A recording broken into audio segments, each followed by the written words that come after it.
വൈദ്യുതകാന്തിക പ്രേരണതത്വം എന്നുള്ള ചാപ്റ്ററിൽ നമുക്ക് നോക്കാവുന്നത് പവർ ജനറേറ്ററാണ്. വിതരണത്തിന് വേണ്ടി വൈദ്യുതി ഉൽപ്പാദിപ്പിക്കുന്ന ജനറേറ്ററുകളാണ് പവർ ജനറേറ്റർ. വിതരണത്തിന് വേണ്ടി വൈദ്യുതി ഉൽപ്പാദിപ്പിക്കുന്ന ജനറേറ്റർ ഏതാണ്? AC ജനറേറ്ററുകളാണ്. 3 ഫേസ് ജനറേറ്റർ ഒരു പവർ ജനറേറ്ററിന് എക്സാമ്പിളാണ്. അപ്പോൾ ഞാൻ 3 ഫേസ് ജനറേറ്ററിന്റെ കുറച്ച് കാര്യങ്ങളാണ് പറയുന്നത്. 3 ഫേസ് ജനറേറ്റർ 3 സെറ്റ് ആർമേച്ചർ കോയിലുകൾ ഒരേ അകലത്തിൽ സ്ഥാപിച്ചിട്ടുണ്ടാവും. 3 ഫേസ് ജനറേറ്ററിനെ കുറിച്ചാണ് നമ്മൾ പറയുന്നത്. 3 ഫേസ് ജനറേറ്റർ 3 സെറ്റ് ആർമേച്ചറുകൾ തുല്യ അകലത്തിൽ സ്ഥാപിച്ചിട്ടുണ്ട്. 3 സെറ്റ് ആർമേച്ചറുകൾ തുല്യ അകലത്തിൽ സ്ഥാപിച്ചിട്ടുണ്ട്. 3 സെറ്റ് ആർമേച്ചറുകൾ തുല്യ അകലത്തിൽ സ്ഥാപിച്ചിട്ടുണ്ട്. അതിനിടയിൽ ഒരു വൈദ്യുത കാന്തം, ഫീൽഡ് കാന്തമായി വൈദ്യുത കാന്തമാണ് ഉപയോഗിക്കുന്നത്. ആർമേച്ചറിന്റെ ഓരോ ഭാഗത്തെ കോയിലുകൾ തമ്മിൽ പരസ്പരം യോജിപ്പിച്ച് വെച്ചിട്ടുണ്ട്. ഇതാണ് നമ്മൾ ന്യൂട്രൽ ലൈനായി പുറത്തേക്ക് എടുക്കുക. ന്യൂട്രലാണ്. മറ്റേ അഗ്രങ്ങൾ നമ്മൾ പുറത്തേക്ക് എടുക്കുന്നു. ഇത് ഫേസ് 1, ഇത് ഫേസ് 2, ഇതിന്റെ ഒരു അഗ്രണ്ട് ഫേസ് 3. അങ്ങനെ 3 ഫേസ് ലൈനുകൾ കിട്ടും. ഒരു ന്യൂട്രൽ ലൈനും കിട്ടും. ന്യൂട്രൽ ലൈൻ നമുക്ക് N എന്നുള്ള ലെറ്റർ കൊണ്ട് ഡിനോട്ട് ചെയ്യാം. അപ്പോൾ 3 ഫേസ് ജനറേറ്ററിന്റെ ഘടനയാണ് നമ്മൾ ഈ കാണുന്നത്. 3 ഫേസ് ജനറേറ്ററിലെ ആർമേച്ചർ ഫീൽഡ് കാന്തം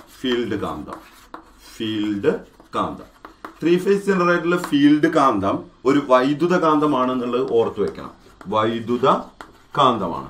3 ഫേസ് ജനറേറ്ററിലെ ഫീൽഡ് കാന്തം ഒരു വൈദ്യുത കാന്തമാണ്. ഫീൽഡ് കാന്തം. ഈ വൈദ്യുത കാന്തത്തിന് വൈദ്യുതി നൽകാൻ ഒരു DC ജനറേറ്റർ ആണ് യൂസ് ചെയ്യുന്നത്. നമുക്ക് 1 മാർക്ക് പ്രതീക്ഷിക്കാവുന്ന ഒരു ചോദ്യമാണ്. ഒരു DC ജനറേറ്റർ. ആ ജനറേറ്ററിന്റെ പേരാണ് എക്സൈറ്റർ. DC ജനറേറ്റർ ആണ് എക്സൈറ്റർ. എന്താണ് എക്സൈറ്റർ എന്ന് ചോദിച്ചു കഴിഞ്ഞാൽ 3 ഫേസ് ജനറേറ്ററിലെ ഫീൽഡ് കാന്തത്തിന് വൈദ്യുതി സപ്ലൈ ചെയ്യുന്ന ജനറേറ്ററാണ് എക്സൈറ്റർ. അപ്പോൾ 120 ഡിഗ്രി അകലത്തിലാണ് ഓരോ ആർമേച്ചറുകളും സ്ഥാപിച്ചിരിക്കുന്നത്. 120 ഡിഗ്രി അകലത്തിലാണ്. ഒരേ അളവിൽ ഫ്ലക്സ് വ്യതിയാനം കിട്ടാനും വേണ്ടിയാണ് ഒരേ അകലത്തിൽ സ്ഥാപിച്ചിട്ടുള്ളത്. ഇനി ഈ 3 ആർമേച്ചറുകളുടെയും കമ്പിച്ചുറ്റിന്റെ എണ്ണം, വണ്ണം, പദാർത്ഥ സ്വഭാവം, നീളം എല്ലാം തുല്യമായിരിക്കണം. എന്നാലാണ് നമുക്ക് ഒരുപോലുള്ള ഔട്ട്പുട്ട് എല്ലാത്തിൽ നിന്നും ലഭിക്കുകയുള്ളൂ. ഇനി ഒരേ സമയത്ത് ഒരുപോലുള്ള വൈദ്യുതി അല്ല നമുക്ക് കിട്ടുക. എന്നാൽ ഒരുപോലുള്ള വൈദ്യുതി വ്യത്യസ്ത സമയങ്ങളിൽ നമുക്ക് ലഭിക്കുന്നു. അതിന്റെ ഗ്രാഫ് നിങ്ങളൊന്ന് വരച്ചു നോക്കണം. ഒന്നാമത്തെ, അതായത് ടെക്സ്റ്റ് ബുക്കിൽ നല്ല ഡിഫറെന്റ് കളേഴ്സ് ആയിട്ട് ഫേസ് 1-ൽ നിന്ന്, ഫേസ് 2-ൽ നിന്ന്, ഫേസ് 3-ൽ നിന്നായിട്ട് നമുക്ക് ഗ്രാഫ് കാണാം. ഞാനിപ്പോ ഒന്ന് വരയ്ക്കുന്നു നോക്കൂ. 0-ൽ നിന്ന്, ഇപ്പോൾ ഫേസ് 1-ൽ നിന്നായിക്കോട്ടെ, 0-ൽ നിന്ന്. അപ്പോൾ ആ സമയത്ത് മറ്റേ ആർമേച്ചറിൽ പോസിറ്റീവിൽ നിന്ന് തുടങ്ങുന്ന വിധത്തിൽ ഒരു ഗ്രാഫ് നിങ്ങൾക്ക് തയ്യാറാക്കാം. മറ്റേതിൽ നിന്ന് നെഗറ്റീവിൽ നിന്ന് തുടങ്ങുന്ന രീതിയിൽ ഒരു ഗ്രാഫ് തയ്യാറാക്കാം. ഡിഫറെന്റ് കളറൊക്കെ യൂസ് ചെയ്തിട്ട് നിങ്ങൾക്ക് വരയ്ക്കാം. SSLCക്ക് അങ്ങനെ വരയ്ക്കരുത്. പെൻസിലും പേനയും മാത്രമേ യൂസ് ചെയ്യാം. അപ്പോൾ ഒരു 3 ഫേസ് ജനറേറ്ററിന്റെ പ്രധാന ഭാഗങ്ങൾ ഒന്ന് പഠിച്ചു വെക്കുക. അതുപോലെ തന്നെ ആർമേച്ചർ, 3 ആർമേച്ചറുകളുണ്ട്. ഇതിൽ അത്യാവശ്യം ഓർക്കേണ്ടതാണ് നിങ്ങൾ എക്സൈറ്റർ ഓർക്കണം. പിന്നെ ഞാൻ പറയുന്ന 2 കാര്യം കൂടി, സ്റ്റേറ്ററും റോട്ടറും.